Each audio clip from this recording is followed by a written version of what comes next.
Grabe naman yun. O kaya aking sinisinta kung sana. Hindi ba? Mas iba-ibay natin ba? May kasi iba, be, bu, may bu, bela, kung ano-ano na sinasabi. Maganda yung mahal. No? Kasi yung mahal talagang may meaning talaga, amen? Amen.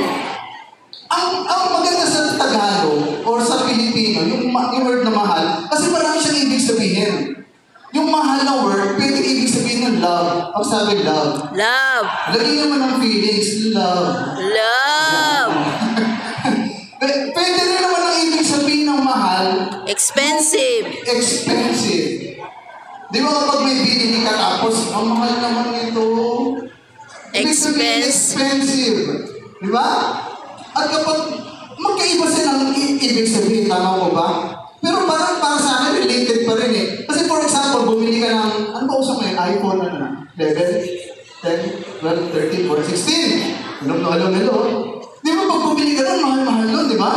Yun nga, yung word na mahal. Siyempre kapag mahal siya, expensive siya, iingatan mo siya. Hello? Bibigyan mo ng pagpapahalaga yung binili mong yun. Amen? Kaya kapag mahal mo, hindi mo iiwan. Amen. Pag mahal mo, hindi mo iiwan. Amen. Pag mahal mo, hindi mo pagtataksilan. Amen. Di ba? Pag mahal mo, dapat hindi ka magkaroon ng UTI. Hindi ka dapat magkaroon ng UTI. Ano yung UTI? Umibig, tapos iniwan. Dapat hindi iniiwan ang mahal. Kasi nga mahal mo siya eh. Amen po? O ano kabaliktaran ng mahal? Mura. Ha? Ano? Di ba mura? Oo, mura. Kasi ito mahal, ito mura. Alam mo, pag sinabi nyo naman mura, marami nang ibig sabihin ng mura. Ibig sabihin, not expensive. Cheap. Madaling masira. Amen? Di ba pag bumili ka ng mura, gano'n? O kaya pwede rin ang ibig sabihin ng mura is bad words. Diba? Tama? Curse yata, tama? Naalala ko tuloy, nung kami po nila brother rin, nagpupunta po kami ng Vietnam. Meron po tayong mga kapatid po natin doon. Meron doon pala yung pinupuntahan po namin usually. Tapos bumibili kami doon ng mga bags, mga Adidas yun. Kasi hindi sila makapag-ano lang kasi. Mga Adidas, bibili kami noon. Alam niyo, nakakatawa, pagpasok namin doon sa may mga tindera din ng mga Vietnamese. Tapos ang unang tanong nila, Philippine lang ang tawag sa amin. Lalo sister ko yun. Tagal siya doon tumire. Tapos ang sasabihin na pag may pipinipendan sila, iaalok nila, sasabihin nila, mura. Alam nila, nakapag mga Pilipino, mga barat. Totoo yun. Yung Vietnamese, kilala nila yung mga Pilipino. Barat. Mura. Ganon sila. Minsan doon pala, ang ugali pala nila doon sa Vietnam, for example, may tindahan ng mga damit. For example, yung inapili mong damit, kasi malaki yung denomination ng pera doon, 100,000 dong. Ano yung equivalent mo? More or less mga 200 plus. For example, tinawaran mo siya, sabihin mo doon sa tindera, 80,000 dong. Pag pumayag yung tindera, tapos hindi mo binili, lagot ka. Susundan ka talaga kahit ka saan. Ganun ang ginawa sa akin. Talaga sinundan ako. Nasa makalabas ako ng tindahan, nung mga bilihan. Sinundan ako. Hanggang airport, sinundan ako. Hanggang dito. Sobra naman. Joke lang. Ibig sabihin, mga kapatid, yung pagmamahal kasi binibigyan ng pagpapahalaga. Amen po ba? Kailan nyo ba huling nasabing mahal nyo yung anak nyo, yung asawa nyo, o yung mga kasama nyo sa bahay? Kailan? May tanong ako sa inyo, mahirap ba magmahal? Mahirap bang i-please yung minamahal? Sa mga mag-asawa, sila dito yung mag-asawa ulit. Taas ang kamay. Wala na, sawan sila. Wala na May naalala kong kwento. May mag-asawa bago sila kasal. Bagong kasal. So, ibig sabihin, yung babae gusto niya ma-impress yung kanyang asawa. So, kinaumagahan, siyempre mag-almusal sila. Ang ginawa ni Mrs., nagluto siya ng itlog. Yan, itlog. Ang ginawa niya sa itlog, in-scramble niya. In-scramble. Nagising ang kanyang asawa, bago sila kasal, sabi ng kanyang asawa, ay, scramble. Alam mo, gusto ko sunny-side up. Siyempre, parang kasal. Di okay lang kay Mrs. Sabi niya, sige, bukas, alam ko na. Yun. So, kinabukasan, nagluto ulit si Mrs. na Itlog. itlog. Yan. Sabi ko naman, itlog. Ano ginawa sa itlog? Sunny side up. Ano na naman? Sinabi mo. So, ginawa niya, sunny side up. Amen?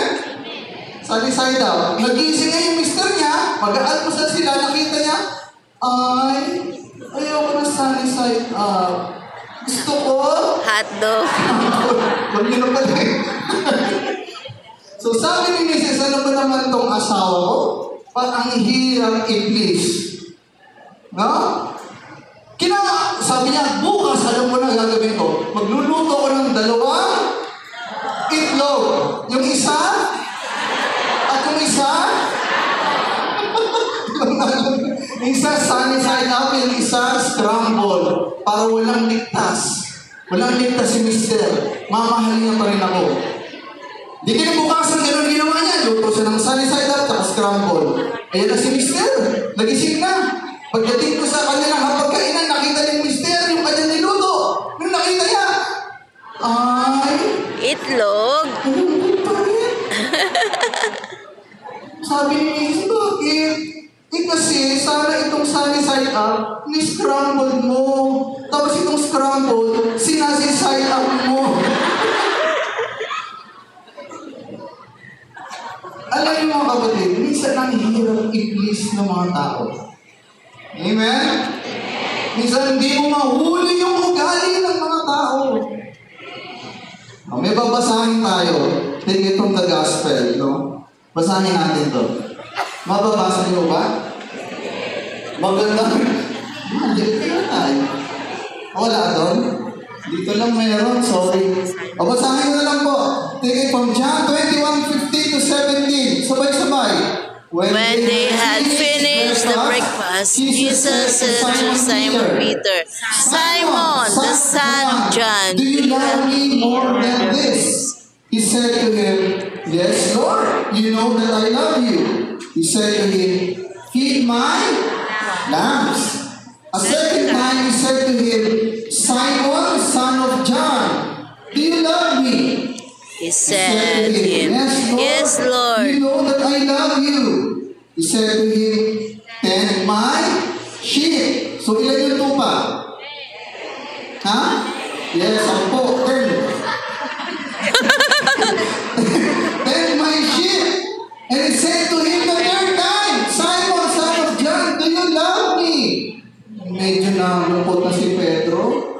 Sabi niya, Peter. Peter was grieved because he said to him the third time, do you love me? And he said to him, Lord, you know everything. You know that I love you. Jesus said to him, feed my sheep. Kainin mo yung mga sheep. Mali. Pagkainin mo, hindi mo kainin. Kasi imagine itong scenario na to, nangyari to after Jesus resurrected. Okay? Imagine nyo yung situation. Jesus resurrected, nag-iyaw-iyaw sila, kumain sila, anong ginawa nila? Nagkwentuhan sila, at tinawag si Pedro. Saan niya dito, Pedro? One-on-one. Biruin niyo yun. One-on-one sila ni Pedro. No? Ang mapapansin niyo lang dito, nung tinatawag ni Jesus o kinakausap si Pedro, bumalik na naman si Pedro sa kanyang pangalan. Amen? Ang tawag na naman sa kanya, Simon. Bakit Simon? Kasi ang tao napaka-inconsistent minsan eh. Di ba? Di ba pinalitan na siya? Hindi si Simon, si Pedro. Pero bumalik na naman doon. Pero just imagine this situation. Yung pareho silang lalaki. Ay! Di ba? O kanyari, brother, ikaw, tanongin kita, do you love me? Matatawa siya. Brother, do you love me? Bilis ka mga sagot. Kasi parang hindi normal, lalakas na lalaki. Pero during the time of Jesus, they say that. Amen? Alam niyo nga, yung mga kalalakihan during the time of Jesus, nagpe-peso-peso pa nga sila. Hindi ka, brother. Peso-peso. Kaya pag dumating ka sa punto, nakita niyo kami nila, brother dito, brother rin nagpe-peso-peso, huwag yung magtaka. Tsaka nag-I love you rin kami. Kasi yun nga ang tanong. Peter, do you love me? Amen? Amen. At si Jesus naman, yun ang tanong ni Jesus. Dito alam niyo po, sa Griego, ang word na love may tatlong ibig sabihin. Sa Greek, ang word na love may tatlong ibig sabihin. First is eros. Pagsabi eros. Eros. Ang eros, ito yung romantic love. Para lang ito sa mag-asawa. Mag-asawa. Mag-asawa. Doon yung nakuha yung word na erotic love. Yan. Romantic love, eros. Pangalawang ibig sabihin ng love sa Greek, philia. Pagsabi philia. Philia. Ano ibig sabihin ng philia? Pag ikaw matigas sa ulo mo, philia ka. Ibig sabihin ng philia, yung brotherly love. O, yung mga love natin sa isa't isa. Amen? Yung love sa katabi nyo, yan. Amen. Yan tinatawag na philia. Pero may mas mataas siya na love. Tinatawag natin agape. Ano sabi agape? Agape. Ano ibig sabihin ng agape? Love for God. Ha? Ito yung kapag umaga, nagkakape ka. Love for God. Hindi. Ang ibig sabihin ng agape, unconditional love. Pag sabi unconditional love. Unconditional love. Just imagine, ang unconditional love na kahit anong gawin mo sa akin, mahal pa rin kita. Kahit iwan mo ako, bahala. Hindi, mahal pa rin kita. Ang example, perfect example ng agape, yung prodigal son. Alam niyo yung story nun? Yung iniwan niya kanyang tatay, nilustay lahat ng mga buhay pa yung tatay niya, kinuha niya yung mana, nilustay niya, pagbalik niya, tinanggap pa rin siya. Pero tinatawag na unconditional love. Yan ang tinatawag na agape. Yung prodigal son. Ako nga, gusto kong baguhin yung title, hindi naman prodigal son yun. Alam mo ibig sabihin ng prodigal? Sino nakakala prodigal? Ay, ibig kasi ng prodigal, yung parang extravagant, yung nilulustay mo. Nilulustay. Ako mali, hindi dapat prodigal son. Ang tawag ng prodigal father. Bakit? Kasi yung tatay, kahit ginano na siya, binibigay niya pa rin lahat. Tama hindi? Tama. Ginanon ka na nga, inapi ka nga ng anak mo, tinanggap mo pa rin. That is a perfect example of unconditional love. Amen? Amen. Kaya nga kapatid, pwede natin balikan yung story na yung kanina eh.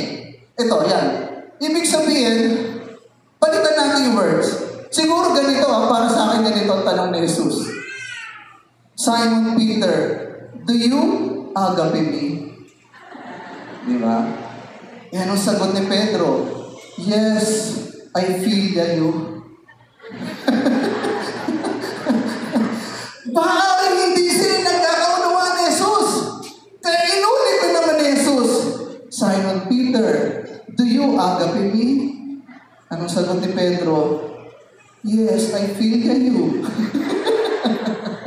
And for the third time, Simon Peter, do you agape me?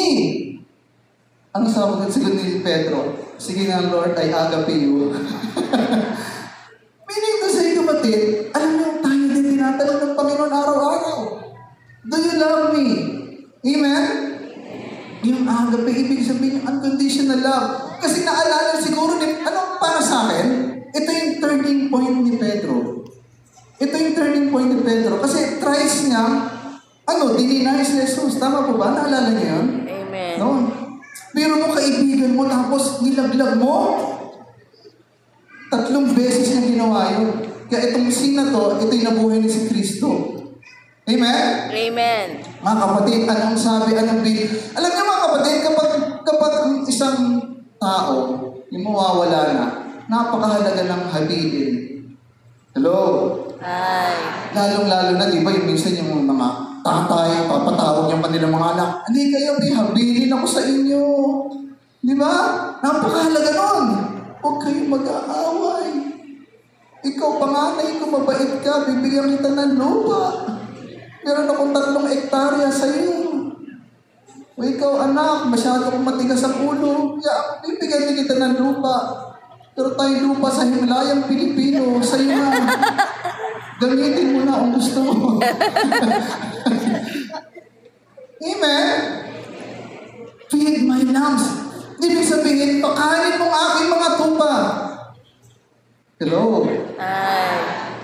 Naalala ko tuloy bigla. Kapatid, meron gusto yung good news? Good news, yes. Hello? Gusto yung good news? Yes.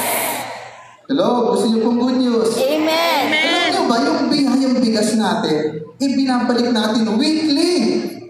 Yun ang good news. Ay, hindi sila masaya, Lord. Ayaw na.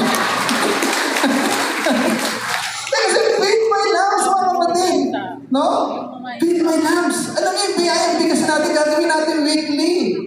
No? Sa simula sa March. Ibig sabihin, we feed. Alam niyo, nakakatuwa lang kasi nung nandun po kami sa Pasig. Ito, tingnan niyo nung namimigay kami ng staff nila, Sister Mels, sabi ng isang household doon, ay, may ganito palang grupo. Ay, meron palang Diyos. See? Ibig sabihin dahil sa biyayang bigas, nagkakaroon sila ng nourishment, hindi lang physically but spiritually. Amen? Amen. Kapatid, pwede ba ako maglambing? Hello? Ay. Ngayon lang naman ako nag-talk sa inyo. Kahit first and last ko na. Pwede ako maglambing? Yes. Baka meron naman kayong mga kaba ng bigas dyan. Hindi ako nagbibiro. Kasi gagawin natin weekly yung bihayang bigas. Palakpakan muna natin ang ating Panginoon. Kapatid, alam niyo ba ang mangyayari pag nagbigay kayo ng isang kaban? Ilan yung makikinabang? Alas mga 25 household, 25 families yun. Kasi sa isang supot, 2 kilos yung pinapamigay mo natin, 100 families. Tapos imagine, nakatulong mo na sa kapwa, tapos hindi ka pa magkakaroon ng diabetes. Total lang, sabi naman doktor, bawasan lang ang bigas. Amen? Amen. Padala nyo na lang sa amin. Lord, sana mamaya may lumapit sa amin. Sabihin, brother, marami kaming bigas sa bahay. Papamigay ko na lang. Meron kayong gagawin nun? Tataas ang kamay. Taas. Wala. Ibigay nyo na lang, no? Amen? Amen. Gusto nyo sa ini nyo na, lagyan yung pang-ulam. Amen? Papalakpakan natin si Lord. Tingnan po natin next. Nakikita niyo po yan. Opo. Ang isa sa pinakamagandang o pinakamaayos na hayop na nakita ko ay yung pelican. Pakisabi pelican. Very Alam niyo kasi yung ugali ng pelican? Napakaganda ng ugali nila. Alam niyo, during the time of famine, yung taggutom, ang ginagawa ng mga pelicans, yung mga inakay nila o yung mga anak nila, siyempre magugutom. Amen? Ang ginagawa ng mga nanay na pelicans, sinusugatan nila ang kanilang mga dibdib para yung dugo umagos. At yung mga umaagos na dugo, yun ang nagiging pagkain ng kanyang mga anak. Hello? Hi. Saan kayo nakita ng hayop na ganyan? Amen? Meron yung sinusugatan niya kanyang sarili para yung makinabang yung mga anak niya para hindi magutom. That is an example of a perfect, unconditional love. Palakpakan natin si Lord.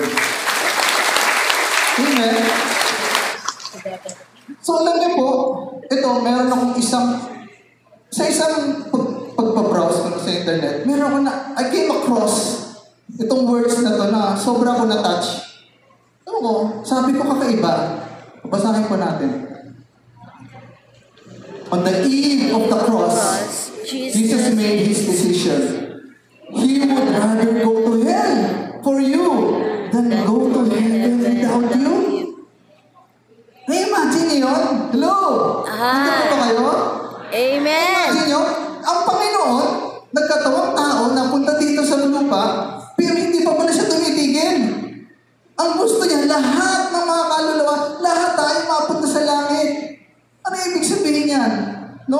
sabi ng Panginoon, I would rather go to hell. Kaysa naman nasa heaven ako nang hindi ka kasama. Hindi na may katabi mo. Dapat pang kasama yan? Amen. Alam nyo, minsan, I was driving with Father Victor Eflag, the late Father Victor Eflag. Pupunta kami ng Subic. Tapos sabi sa akin ni Father, alam mo bakit si Jesus pumunta sa impyerno? Sabi ko, Father, pumunta ba si Jesus sa impyerno? O sige, ano mo yung Apostles' Creed? Totoo nga, di ba? And Pontius Pilate, he suffered, died, was buried. He descended to hell. He descended to hell. Sabi ko, yung anong ginawa ni Jesus sa impyerno? Bakit siya pumunta ron? At sabi ni Patrick sa akin, para sunduin ang mga tao. Lalong-lalo na ang unang anak na si Adan. Amen?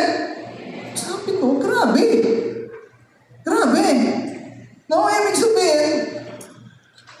sabihin ako sa inyo, pero sa atin lang ha. Ewan ko lang kung totoo. Pero sa atin lang.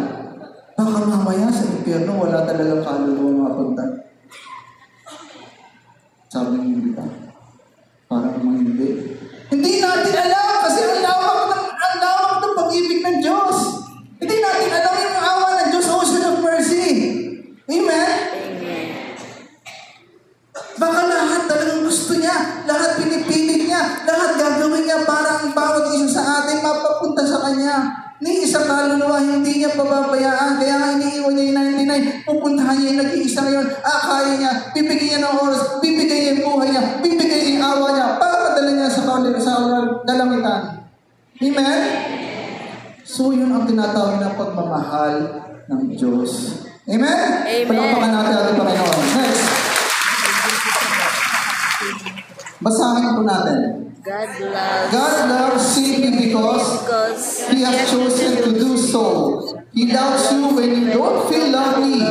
He loves you when no one else loves you. Others may abandon you and ignore you, but God will always love you. Will love you always, no matter what. No matter what. Ang kapatid, sige nga sabihin niyo ulit sa kapatid niyo, I love you. I love you. I love you. So pag bumanggit natin yun, meron tayong tinatawag ng isang terms na meditative, affective, at saka, ano isa? Meditative, affective, tsaka, kalimutan ko na. Contemplative. Ibig sabihin ng meditative, nagsabi ka lang ng I love you, pero hindi mo na-feel. Love you. Ganon. Pero pag sinabi mo yung feel mo, affective. Meron affection. I love you. Sabihin nga sa katabi niya, I love you. I love With you. feelings. I love you. Pero once, na itong I love you mong ito, pinagtatanggol mo yung katabi mo o yung minamahal mo ka na kahit anong mangyari, talaga ibubwis mo yung buhay mo sa kanya, ito yung na contemplative. Ibang klaseng love to. Amen? Na ang theme song nyo, lupang hinirang. Dahil sa lupang hinirang, ang mamatay ng dahil sa'yo. O parang ganon. Yan ang tinatawag na true love. Yan ang tinatawag na perfect love. Kaya pag tumingin kayo sa cross, ito yung perfect love. Nakita niyo pa? That is perfect love. Bakit perfect love? Unang-una, yung pagmamahal natin sa Diyos. Tama? Yung vertical. At yung pagmamahal natin sa kapwa. Ito sasabihin ko sa inyo kapatid. Ito, tandaan niyo po ito. Sa buhay ng tao, dalawa ang pinaka-importante. Yung relasyon niyo sa Diyos at relasyon niyo sa kapwa. Amen? Iba yung relasyon eh. No? Kaya nga perfect love, relasyon mo sa Diyos, relasyon mo sa kapwa. Yun ang tinatawag na perfect love. Ibig sabihin, marami tayong pwedeng gawin sa mundo. Hindi ito paramihan ang nagagawa. Pero ikaw, nagkaroon ka ng pag-ibig, ng pagtanong mo sa kapwa mo, nakita ng Panginoon yung pag-ibig na yan sa pamamagitan ng pagmamahal mo sa ibang kapwa. Yun tinatawag na perfect love. Nandun pa si Jesus, nakaway. Kaya ang tawag yun is TY or thank you. Amen? Example of a perfect love. Palakpakan natin ating Panginoon. Next. Notice ko ba? Yan. Children, spell love with 4 letters. Ano yung 4 letters? Time. T-I-M-E. Time. Hello. Hi. Hi. Hello. Mga anak, yung mga magulang, paalala nyo sa mga magulang nyo, spend time with us. Yan pala yung anak ko, nakikinig. Spend time with us. Hindi pwedeng. Alam niyo, ang problema sa atin, kung minsan nagiging obligasyon na lang eh. Kung minsan nagiging obligasyon na lang. Ang mga magulang, iniisip na lang nila may obligasyon sila sa anak. At sabihin nila, pag itong mga anak ko mapagtapos ko, okay na. Marami ako narinig na ganyan. Amen? Pag napagtapos ko yung mga anak ko, okay na ako. Yung mga anak naman, sige dad, sige ma'am, pag ako naman nakapagtapos, bibili kita ng bahay, bibili kita ng kotse. Nagiging obligasyon na lang. Amen? Hindi yun ang kailangan ng mga bata. Hello? Hindi yung kailangan ng mga kapwa mo. Ang kailangan ng kapwa mo yung time mo. Amen? Minsan nga sabi yung time, mas mahalaga pa sa love. Bakit? Kasi kaya gusto mo mag-love, pag wala ka ng time, wala na. Amen? Hello? Hi. Kaya minsan, napaka-importante, spend time. No? Minsan may nakikita ako sa Starbucks. Buong family sila, nanay, tatay, at mga anak. Pupunta nga ng Starbucks, tapos pagdating naman doon, anong ginagawa? May kanya-kanya sila. Gadgets. Hindi naman sila nag-uusap. Mga kapatid, hello? Hi. Kahit saan sa ating hapagkainan, sa ating pagkain, sa ating hapunan, tanghalian, sana magkakasabay-sabay man lang. Amen? Amen. No? Mga anak. No? At pagdating nyo sa hapunan nyo, sa hapagkainan nyo, bitawan nyo ang inyong mga Cellphone. bitawan nyo yung mga cellphones. Mag-usap-usap kayo. Magkwentuhan kayo. Anak, kumusta ka na? Baka hindi na ako magkumusta. Mahirap, kapatid. Lalo sa panahon ngayon, mga kabataan, nakikinig ba sa akin mga kabataan?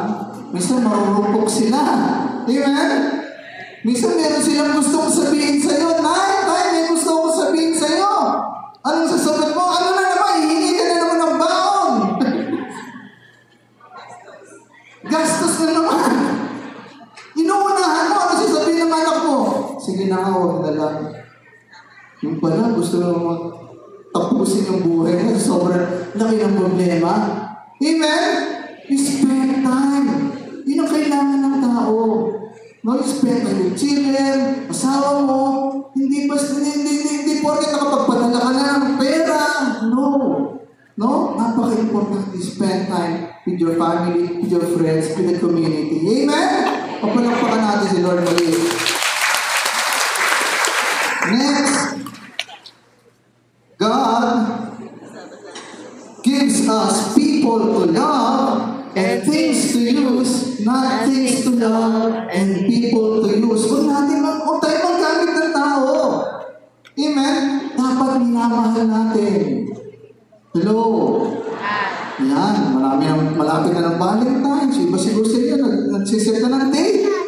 Ayan, no? Alam niyo, yung pag-ibig kasi, kailangan nararamdaman ng mga kapwa niyo. Huwag tayo masyadong masungit. May pa kasi susungit, ang hirap mahalin. Hello? Hi. Dahil yung mga dalaga. Ito, maraming dalaga dito. Huwag kayo masyadong masungit. Hindi ako masungit. Para kayo maligawan. Ako, di ba? Amen?